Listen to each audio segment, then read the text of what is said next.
त्या नियमानुसार committee validity देखील करते आणि सातारा गॅझेटचा जो काही या ठिकाणी संबंध आहे, आपल्याला माहिती आहे हैदराबाद गॅझेट दिल्यानंतर त्याची केस ही आत्ता माननीय उच्च न्यायालयामध्ये चाललेली आहे।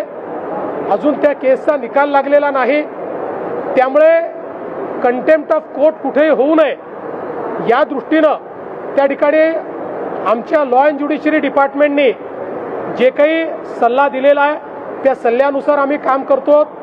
कुठेही मराठा समाजाकरता आम्ही केलेल्या योजना स्लो केल्या नाहीत, बंद केल्या नाहीत, उलट अधिक ताकदीनं आम्ही त्या चालवतो। आणि जेवढं मराठा समाजाकरता मुख्यमंत्री म्हणून मी आणि एकनाथराव शिंदेजींनी केलं, मला वाटत नाही की महाराष्ट्राच्या इतिहासात कुठल्याच सरकारमध्ये झालेला आहे। तथापि लोकशाही आहे, प्रत्येकाला मत व्यक्त करण्याचा अधिकार आहे, त्याला तुम्ही थांबवू शकत नाही।